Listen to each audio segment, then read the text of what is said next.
Have you been carrying a love story around in your imagination for months, or possibly even years?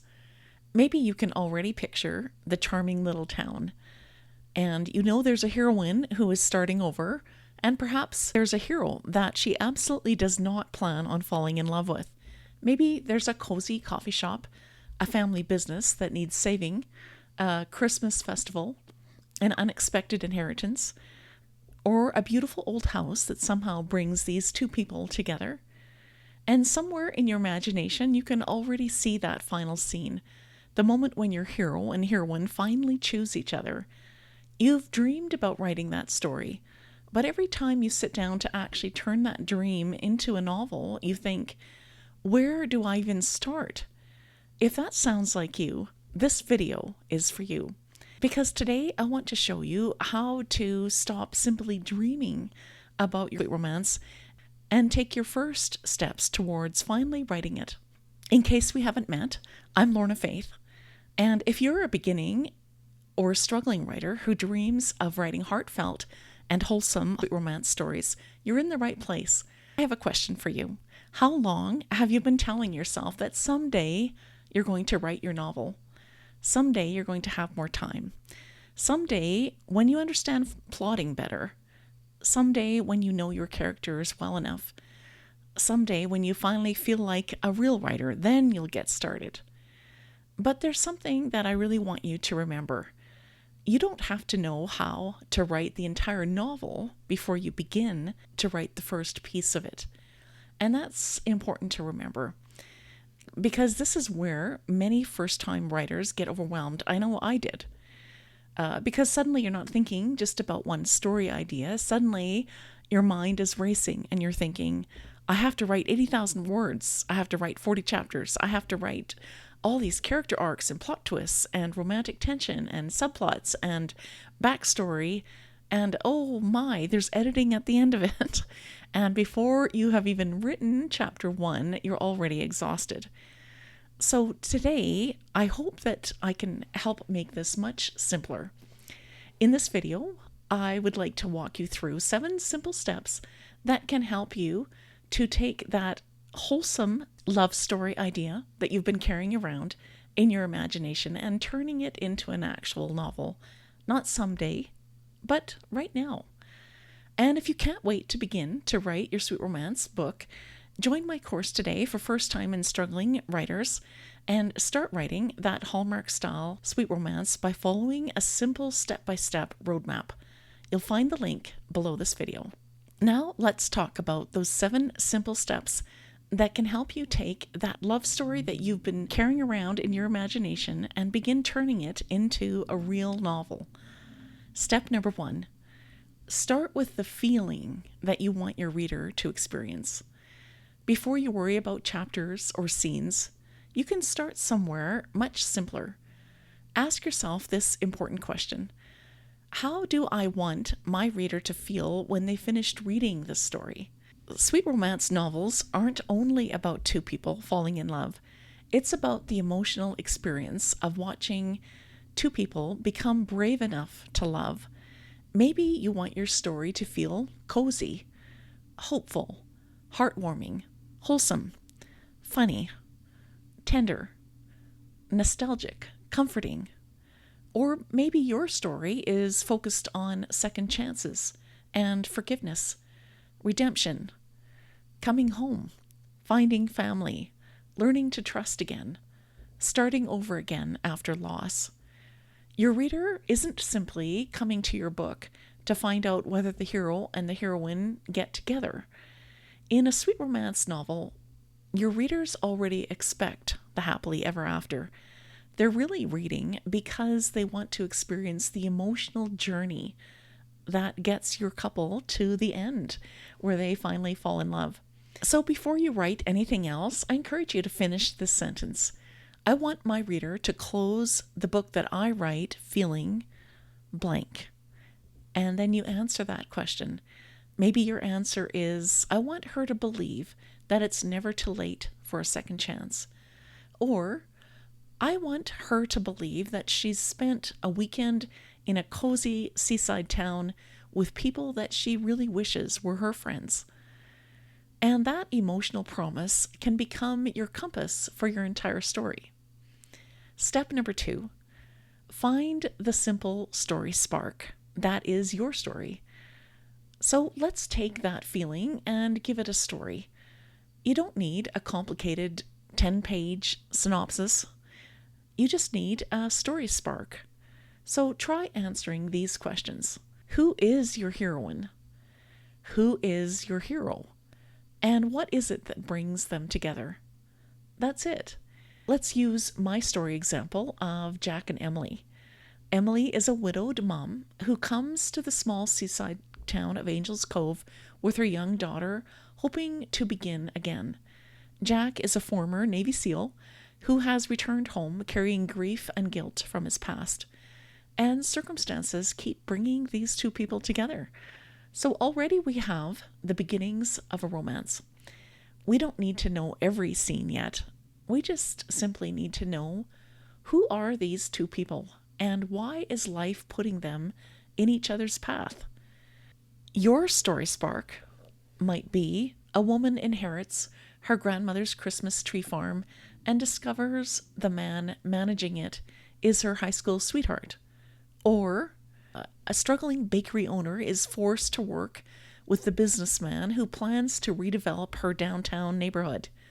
Or a big city event planner returns home to organize the town's Christmas festival and discovers that her childhood rival is now the mayor of the town. Don't worry about making your idea completely original. Sweet romance readers love familiar tropes. They do love the familiar. What makes the story more uniquely yours is what you do with those characters and their emotions and the setting and the conflicts in the relationships. Step number 3, give both characters a reason not to fall in love. This is really where your sweet romance novel starts to get very interesting. You've brought these two people together. Now ask yourself, why would falling in love be difficult for each of them? And I don't mean that you need a villain constantly separating the two of them. Often the strongest obstacle is already inside of the characters. Maybe your heroine believes people I love eventually leave. Maybe your hero believes if someone depends on me, I will eventually disappoint them or hurt them. Maybe one of them doesn't trust very easily. And maybe one of them is determined to leave town. Maybe one has sacrificed their dreams for their family. Maybe one believes that career and love can't coexist. And this is important because a satisfying romance isn't simply they meet, they're attracted to each other, and they fall in love. Because if that's all it was, it wouldn't be quite as interesting for readers. But I really believe a very interesting sweet romance novel goes more like this. They meet, and then something draws them together, and then falling in love becomes possible, and then falling in love becomes frightening for them. And then they must decide whether love is worth the risk. Back to our story example of Jack and Emily. For Emily, love is dangerous because she has already experienced devastating loss. For Jack, loving someone means risking another failure to protect the people that he cares about. So even though these two people are drawn towards each other, their fears keep whispering, don't get too close. And that's really where your emotional tension will come from as you write your story. Step number 4, create a world that readers want to step into. And this is one of my favorite parts of writing a wholesome, sweet romance.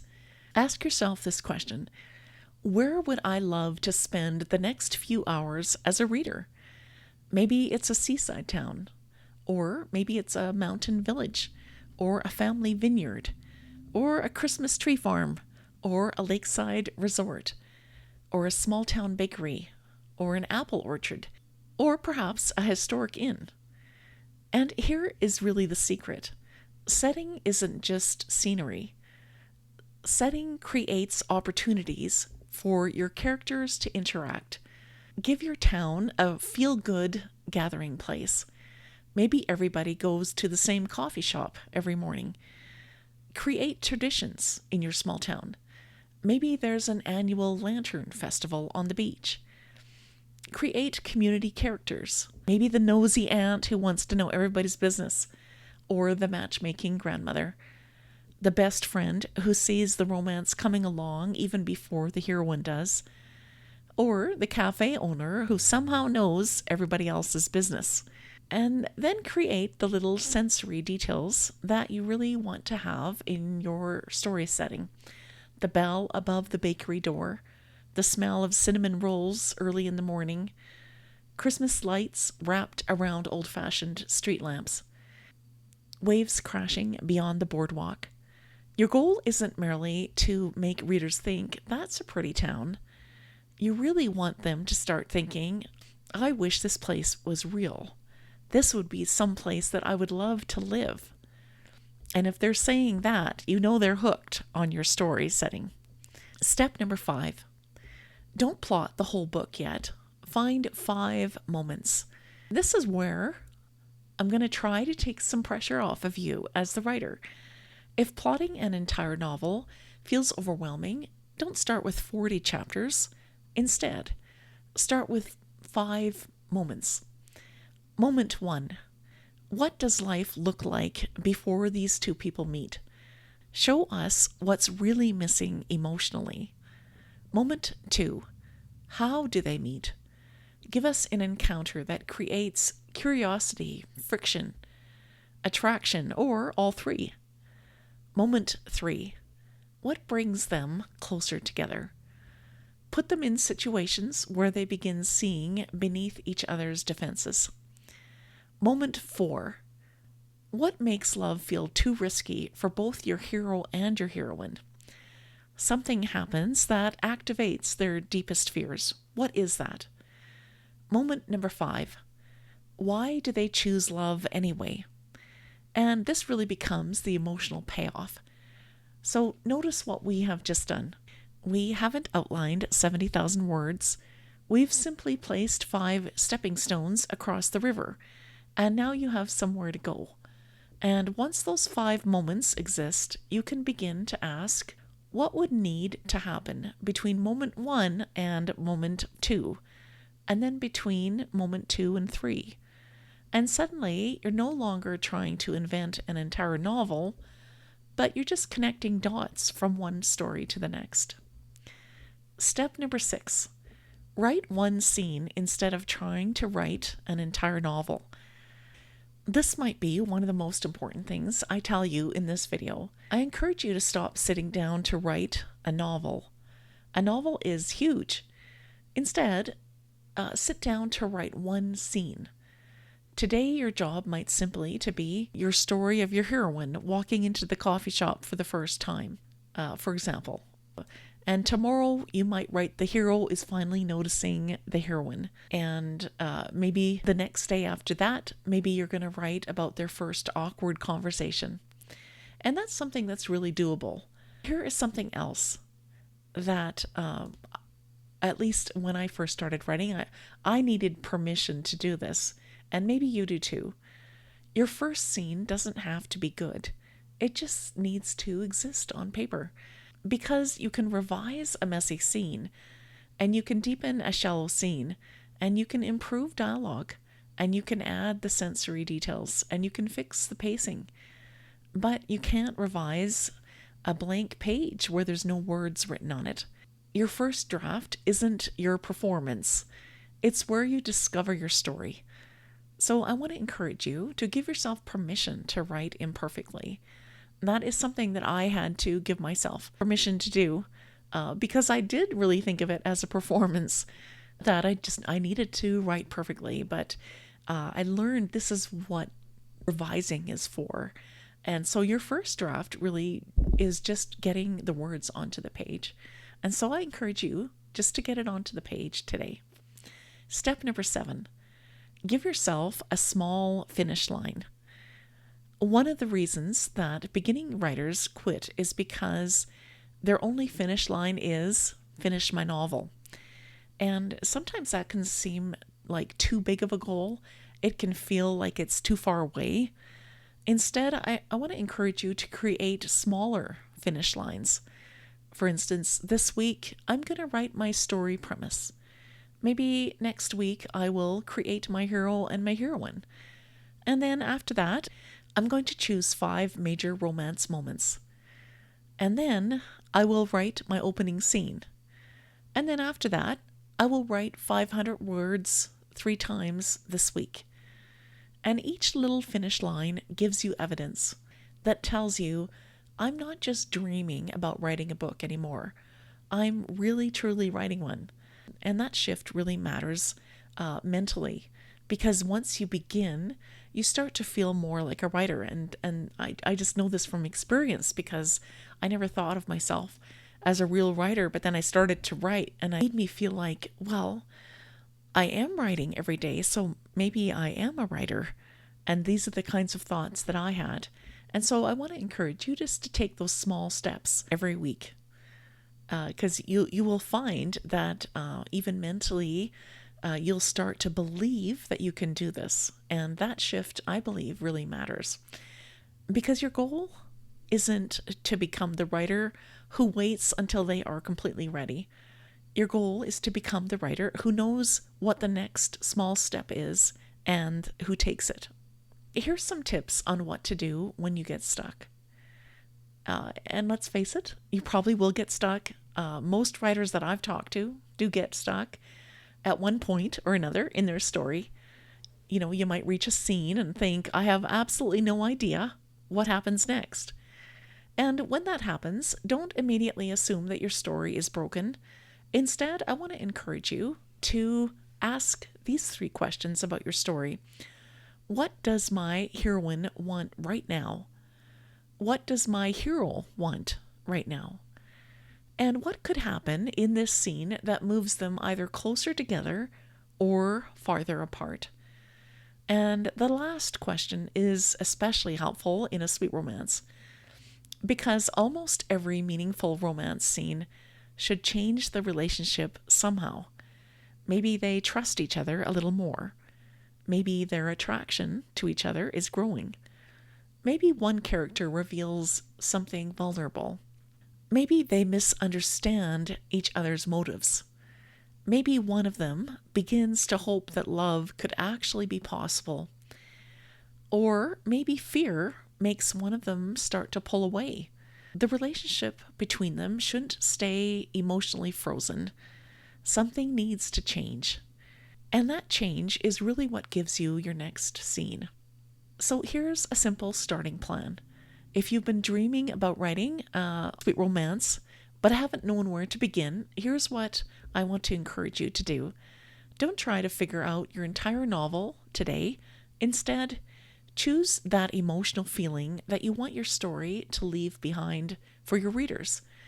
Find your simple story spark. Create a hero and a heroine who have a reason to fear love. Build a cozy world and a setting that naturally brings these 2 people together. And then choose 5 major romance moments. Write 1 scene, and then create your next small finish line. Because books aren't written in one enormous burst of inspiration. They're really written 1 decision, 1 scene, and 1 imperfect writing session at a time. So if you have carried that love story that has sparked your imagination, if you've carried that in your heart for years, and maybe you've imagined your heroine walking through that little small town that you created, maybe you've already pictured your hero. And maybe you've imagined readers smiling at their banter, getting teary-eyed at the emotional moments when everything falls apart, and feeling that wonderful emotional payoff when these 2 people finally choose love. That story doesn't have to stay something that you hope you'll write someday. You don't need to know everything before you begin. You just need to know enough to take the next step. Your first draft can be messy, and your plot can change, and your characters can and most likely will surprise you, but you can figure things out along the way. And eventually all those small writing sessions that you you have scheduled in can become something extraordinary, your finished novel. And one day, you'll take a look at that final page and type those 2 words that you've dreamed about typing for years, the end. So if you're ready to begin writing your own sweet romance, I have something that might help you take the next step. You can begin with the Sweet Romance Story Starter Pack, which you can grab for free at the link below this video. And before you go, please answer this question in the comments. What kind of feel-good sweet romance have you always wanted to write?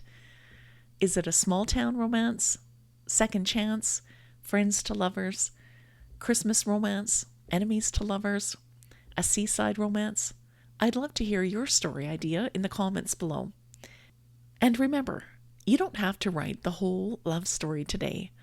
You can simply take the next step. And if you're ready to learn how to choose a feel-good sweet romance story that readers actually want to read, watch this video next.